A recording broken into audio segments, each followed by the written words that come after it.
So just a few days ago, the new regulation MB, the second rule set that we have had for Mega Evolutions in Pokemon Champions, it just dropped.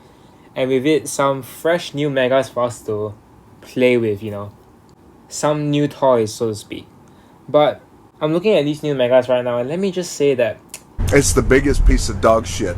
no, I'm just kidding. It's they actually aren't that bad, but I would say that the new Megas from Legends ZA are quite underwhelming. Today I just want to talk a little bit about them, flesh out some of their weaknesses, and just kind of explain how I think that some of these really do not have a place in the meta right now.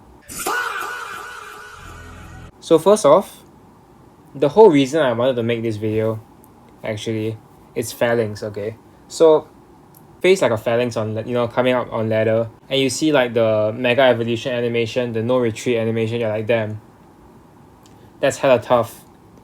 I wish it's kind of a shame because the animations are so cool. It kind of makes you think, damn, I really wish this Pokemon was actually good, but it's not, unfortunately. So coming in here, let's look at its stats. The first thing that I want to point out, especially in the current meta game, 100 base speed is really kind of unfortunate because you fall just under Mega Floette, which is like one of the top Megas right now.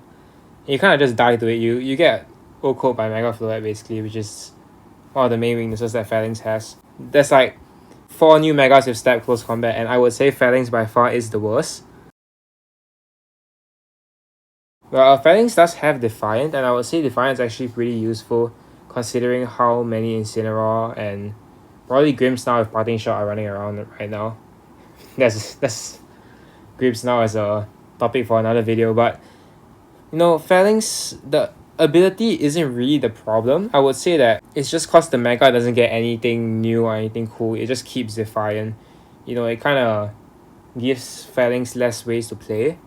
And I would say that its stats are kind of underwhelming. 135 attack is pretty good, but as you will see later on in this video, there are much stronger close combats that we can get out of stuff like Mega Barbarical. We'll talk about that guy later. And Mega Staraptor. So obviously 135 attack, not gonna cut it. I would say one of the main problems is Phalanx only stab is fighting type. With stuff like Sneasler, you get an additional poison type for the fairy types like Floette, right? With Phalanx, you only get that attack bonus on fighting type moves, or basically just close combat if you really wanna if you really think about it. And I would say if you look at the top 3 Megas right now, Charizard, Gengar, and Floette, all of them resist fighting types. So not very good for our boy over here. Although he does look very cool, as you can see in the corner, this little pixelated icon over here. He is very cool. His design is actually pretty cool because if you see this small Phalanx soldier in the middle, it's actually, if you see in game, it actually has like a really tired face because it's getting crushed by the giant guy with the shield and the weapon. It's quite cool. Shame Phalanx is kind of shit in this format. Alright. I'm not gonna lie, guys. Phalanx might suck. And you might be saying, hey, I haven't talked about no retreat yet, right? Now, no retreat, it is a good setup move. I wouldn't say it's the best, it's good. It does help with the speed problem if you can get one turn to set up. Phalanx can actually hit pretty hard, hit pretty fast, and with the +1 in both defenses, it can kind of lift stuff on the special side even with that awful special defense. But I would say that overall, the main problem, which is, its lack of offensive coverage. Obviously, you have coverage stuff like Rock Slide. Let's scroll down here, see some of its other coverage moves. You have First Impression, which is priority bug type is okay, I guess. But most of the things that you will be trying to hit with bug type damage, like Ferrograph already has Armor Tail, like Serena, that has the Queenly Majesty. So it obviously blocks priority moves. So not that useful. It does get a knockoff, I guess, if you want to hit Mega Gengar, but other than that, not really very good coverage. Although I would say Rock Slide is probably the most important because, the champion special, just Rock Slide and flinch everything. But unfortunately, Phalanx just isn't really that good. I don't think it has enough tools in its kit to really form a niche or kind of do well. It does need that time to set up no retreat. So yeah, I would say solid C or D tier. Now moving on, this This is an abomination. Okay, guys, Dragalge is really cool. Okay, if you go and see down here, it has some cool abilities. Poison Point is pretty cool. Adaptability is really cool. You know, we have a lot of strong adaptability mons in the format like Mega Glimora. But when Mega Dragalge Mega evolves, it gets Regenerator. Now, I'm not saying Regenerator is a bad ability, first of all. I mean, notably in the past, we've had some really good Regenerator mons like Amoonguss, or mainly Amoonguss. Amoonguss is really good with Regenerator because it just allows you to keep pivoting, switching out, and coming back in to, you know, have more health and last longer on the field to redirect stuff and disrupt with Spore, right? But unlike Amoonguss, Mega Dragalge doesn't get any of that. Now, it has one of the more shallow move sets, I would say, of the new Megas. You know, you do get Draco Meteor Sludge Bomb, which obviously you would expect of a Dragon Poison type. I would say if it didn't have those two moves, straight to the trash, you know. So I would say the main thing, like if you really want to use Dragalge, like you really love this guy, his design's pretty cool, I guess. You could do like a Trick Room substitute attacker, but I would say that now even me saying that sounds stupid because wasting a turn of Trick Room to set up substitute is kind of annoying. That's like it's just how shit this guy is. It's like I'm trying to like think of ways you can make it work, but actually it can't really work that well. Obviously, typing wise, it's actually not bad. You resist Charizard, you resist Floette. Well, not really resist Floette, but you can hit Floette for super effective damage. It's actually pretty useful, but you have to worry about stuff like Garchomp, Mega Delphox, freaking Mega Frostlass. Now, I would say that stats wise, it's actually pretty good. This might be like its only saving grace. Slow speed stat, it's good enough for Trick Room for sure, but I would say now in the format there are some new Trick Room threats like Mega Maw, which absolutely destroys it. Yeah, if Ursaluna was in the format, you can just say goodbye to Mega Dragalge. But yeah, well, Dragalge can fit like the Trick Room niche, like hard Trick Room. But I would say that off the bat, 132 base special attack, I don't think it has as much offense as I would like it to have to, you know, kind of take advantage of the 4 Trick Room turns. People might say the most notable thing about this guy is his 163 base special defense, which is, I would say, yeah, that's true. It does have a lot of special defense, but it's not really that useful when you can't respond with anything that strong in return. You can't really take advantage of Trick Room that well because he's just a single target attacker. So yeah, Mega Dragalge, trash. That's like really the only guy I can absolutely solid 100% say is trash. You know, despite the title of this video, it's honestly quite clickbait, but most of these Megas do have a niche except for Mega Dragalge.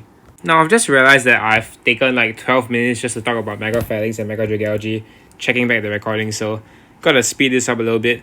Next up, we have Mega Barbarical, and if you look at this guy's design, what an absolute abomination.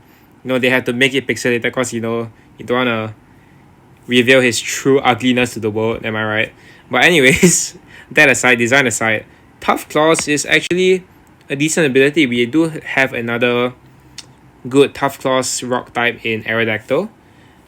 But I would say that Barbarical, unlike Aerodactyl, is kind of slow.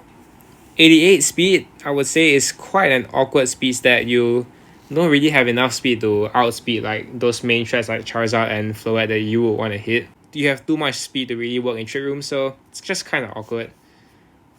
Now, one thing that Mega Barbarical does get is Shell Smash. Now, Shell Smash is pretty interesting. We had some good Shell Smash users like Blastoise, but unfortunately, Shell Smash on a single target attacker, you know, you mainly using those close combats to like deal out good damage. It's kind of volatile and you don't really have a way to increase your defenses back up after the Shell Smash because you don't have the White Herb, right? Now, Rock Slide is obviously very useful in this format with all the Charizard, but you know, you're not really going to outspeed Charizard anyway. Get hit by a Solar Beam, it's just very problematic. So I would say that Mega Barbarical isn't really that good. It does have a much stronger close combat than Phalanx. Tough Claws boosts your contact moves by 1.3 times, so close combat is going to deal a lot of damage, but I think the main problem with Barbarical is really trying to, you know, get it to actually move first and like not die before it attacks, because, you know, you have these strong guys that just outspeed it like Floette, Sneasler, then even Mega Charizard with a Solar Beam could take this thing out. So I would say not the best Mega. If you really want to use it, Sure, go ahead. I don't know. It's so ugly. I don't know why anybody will use it anyways. Moving on, we have Mega Pyro. Now this one's a really interesting one. It gets a new signature ability, Fire Main, which if you didn't know, it boosts all fire type moves by 1.5 times power. So that's actually quite decent, but now here's the main problem with this guy, is that Mega Charizard Y exists. So looking at Mega Pyro here, you do have a base 129 special attack. On paper, not bad. The main problem is that Mega Charizard Y has exactly 30 points more special attack than this guy. So 159 base special attack. And if you compare the Sun boost and Fire Main boost on the fire type attacks, it's basically the same. And Pyro's doing it with a much lower special attack stat. So obviously, whoa guys, it gets stab, hyper voice. Like, that's not really gonna do anything in this format. You have so many fighting types like Sneasler, mainly Sneasler I would say.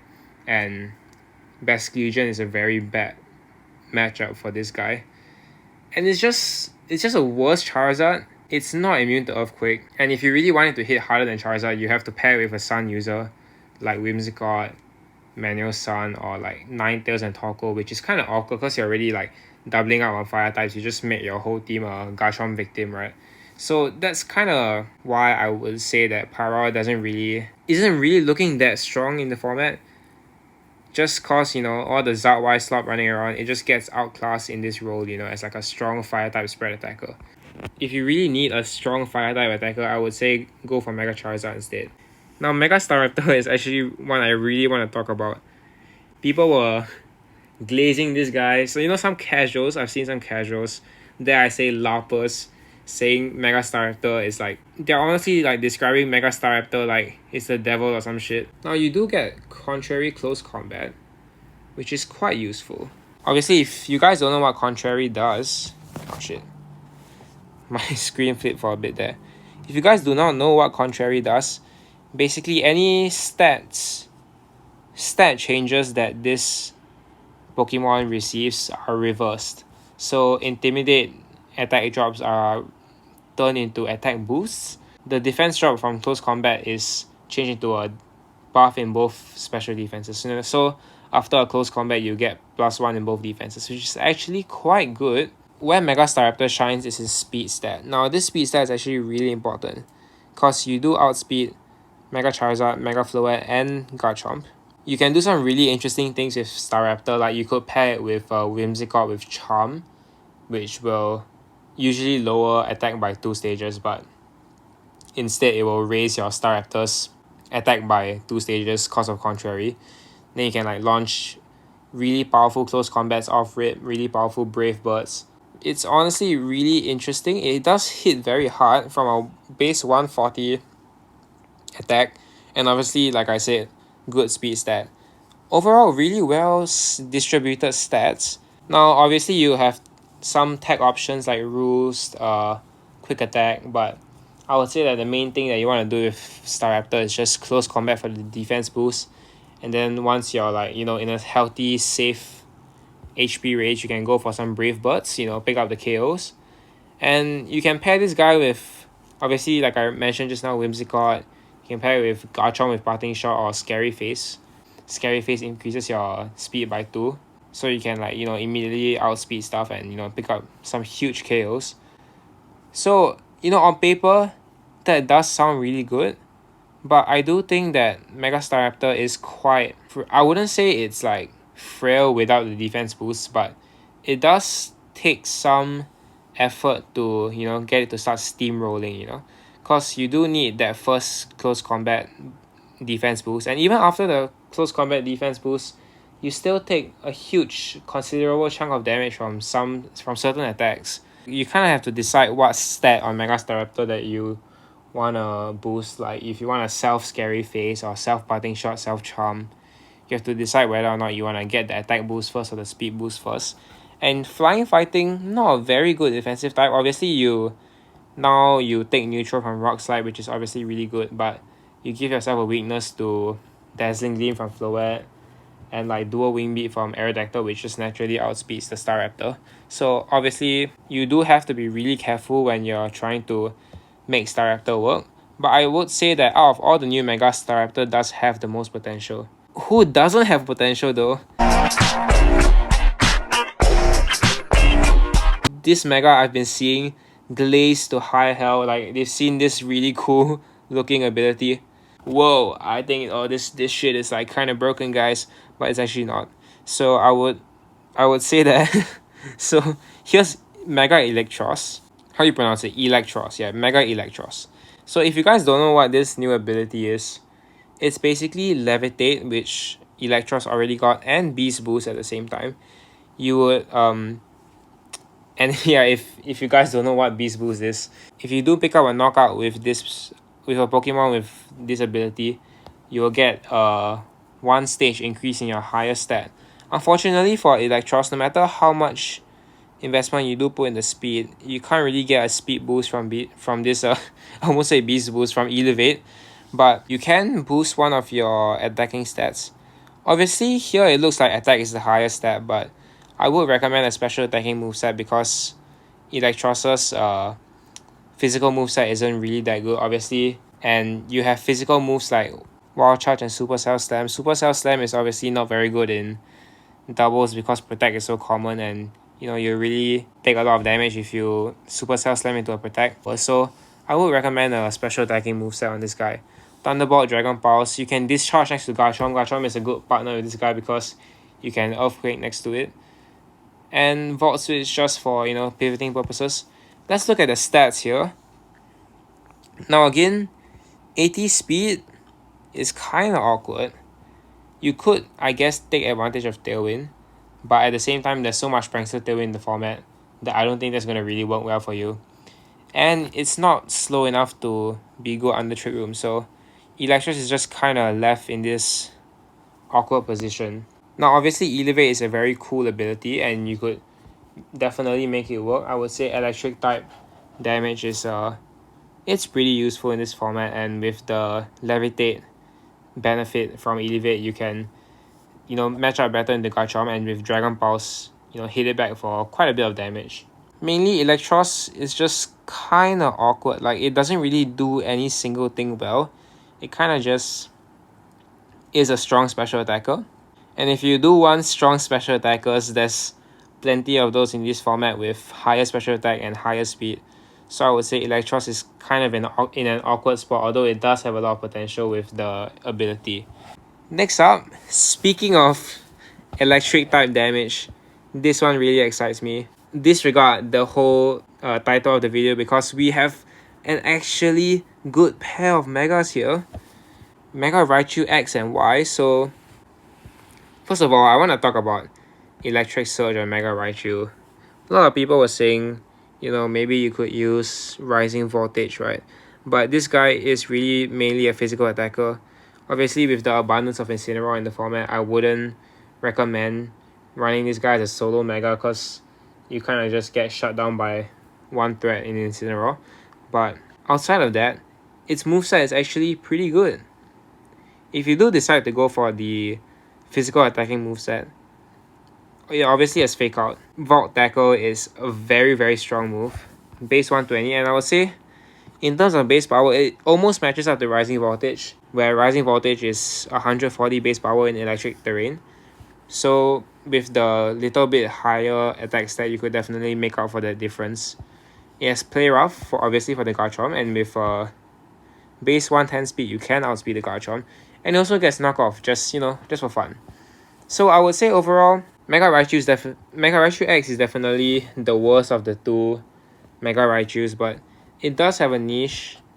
It definitely is a very strong physical attacker, so if you have plenty of counters to Incineroar, you have like your middle things, your Kingambits on the team, I would say that Mega Raichu X can put in a lot of work. Just in this format with so much Garchomp, I would be cautious about using this guy because you don't really have a lot of you're kind of volatile in the Garchomp matchup, and since Garchomp is everywhere, I would be quite worried about using this guy, but overall pretty good. Now I do want to talk about its, in my opinion, better counterpart, Mega Raichu Y. Okay, so here's the really, really funny thing. It's a lot frailer than Mega Raichu X, but where it shines is its special attack and its speed. Now, base 160 special attack with 100% accurate zap cannon. Now, if you guys don't know what No Guard does, No Guard basically makes it so that all of your moves are 100% accurate. Mainly when you're using Mega Raichu Y, you do want to take advantage of No Guard. And the main two moves that I would say that do take advantage of this ability are Zap Cannon and Focus Blast. Now, Zap Cannon is an absolutely insane move. Cool animation. It is a 120 base power special attacking electric move with a 100% chance to paralyze. Now, that is pretty insane. If you aren't already picking up the one hit KO with the 120 base power move off of a 160 special attack, let me remind you, you still do paralyze it, dropping the opponent that you hit, like dropping their speed stat so that your partner can go and finish it off. Obviously, which is pretty important because, you know, Mega Raichu doesn't really want to be taking any hits on its really low defenses. You get Focus Blast, which is actually, I definitely think that Focus Blast is a must-have on Raichu because not only is it also 120 base power, it does fill the role of hitting Archelodon, which I would say is quite a decent threat always in the format. So, you know, Focus Blast it's always doing 95 to OHKOing an Archelodon, so very useful coverage, one of the best coverage moves on Raichu. Fake Out, it's a given, and if you do want some extra speed control, you can use Electro Web, or you could use Volt Switch if you want to get out of those sticky situations, like, you know, you think you can't one-shot this, let's say like this Floette, for example. You can Volt Switch out and switch in a more something else to tank the hit, but also at the same time getting that damage, right? So yeah, Volt Switch is a decent option as well. But I would say, yeah, Mega Raichu is pretty insane. Zap Cannon is a very useful move. Now, some main watchouts that I would take note of with Mega Raichu Y. Mega Delphox does outspeed it. You speed high with Mega Gengar, and Garchomp is just kind of annoying. I will pack some counters to those, and Mega Aerodactyl basically just outspeeds it and sets up Tailwind for its partner to one-hit KO you, so definitely look out for opposing Aerodactyl Tailwind and Prankster Tailwind. But other than that, Mega Raichu looks really strong. So guys, after more than 30 minutes of recording, I'm fresh out of jokes, I'm fresh out of energy, so let's wrap it up. Let's talk about these last two really underwhelming Megas. Now, both of these guys I would say are Floette victims, but let's talk about them one at a time. Mega Malamar gets Contrary, which it already did in its base form, and its Mega form, it doesn't really get any extra good stats. Now, obviously the standout is a base 120 special defense, but that's not really doing anything for you if you can't really hit hard back after living attacks. Decent bulk all around, I would say, but these attacking stats are absolutely horrible. And it has an awkward 88 base speed. So, what do you even do about Mega Malamar, guys? Now, the only move that I would say you can fully take advantage of Contrary with is Superpower. If you guys didn't know, Superpower drops your attack and your defense by one stage. It has the same base power at 120 as close combat. Pretty good, you can boost up Mega Malamar's attack while you're doing damage. Mega Malamar is so slow, it has such a shit speed that you can't really take advantage of Superpower at all, and like the stat boosts. You know, obviously like boosting up its defense is very useful, but it does get hit by quite a lot of things in this format. Actually, not really, but I would mainly say that Floette is definitely a problem. It does get knockoff, good dark type stat move. Psycho Cut, overall I would say not the best Mega. You do have a really bad matchup into Floette, decent matchup into Mega Gengar and Frostless, but overall not really the best. It's kind of just underwhelming, and I would say the main thing that holds it back is that one or two base attacks that obviously you can, you know, get Superpower, get the attack boost and like keep doing more damage, but I don't see Malamar living that many turns in most scenarios to, you know, really do as much damage as a Mega Stone would usually be worth. So yeah, overall, it's the biggest piece of dog shit I've ever seen. Yeah, move on. Last Mega here. Scrafty, looking all nonchalant in that white hood.